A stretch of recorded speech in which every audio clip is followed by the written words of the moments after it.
আজকে আমি বানাবো বেগুনি। বেগুনিটা বানাতে কি কি উপকরণ লাগছে আপনাদের সেটা দেখাচ্ছি। বেগুনি বানাতে কি কি লাগছে আপনাদের সেটা দেখাচ্ছি। প্রথমে লাগছে বেগুন, তারপরে লাগছে বেসন, এখানে নুন নিয়েছি, হলুদ নিয়েছি, লঙ্কা গুঁড়ো নিয়েছি, কালো জিরে নিয়েছি, একটু খাবার সোডা নিয়েছি, ভাজতে তেল নিয়েছি, রিফাইন তেল। আমার বেগুন কাটা হয়ে গেল, এবার আমি বেসন গুলে দিচ্ছি। আমার বেসন গোলা হয়ে গেছে, এবার আমি বেগুনি ভাজবো। আমি কড়াই আগের থেকে বসিয়ে রেখেছি, এবার আমি কড়াইয়ে তেল দেবো।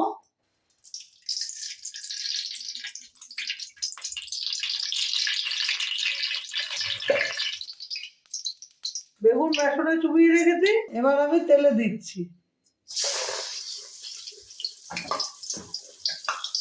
বেগুনটা এতই বড়, এখানে একটার বেশি দুটো দেওয়া যাচ্ছে না, তাই আমি আস্তে করে একটা করেই ভাজছি। বেগুনটা এতই বড়, ভাজা খুব অসুবিধা হয়ে যাচ্ছে এই কড়াইয়ে।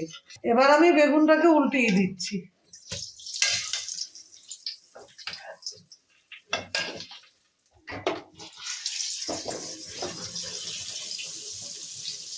বেগুনের এক পিঠ ভাজা হয়ে গেছে, আর এক পিঠ ভেজে পরিবেশন করে দেখাচ্ছি। এবার আমি কড়াই থেকে বেগুনিটা তুলছি।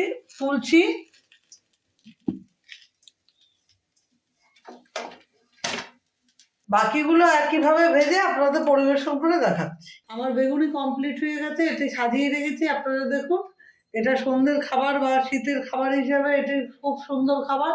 আপনারা চা বা কফি সঙ্গে সন্ধ্যায় টিফিন করে নিতে পারবেন, খুব ভালো লাগবে।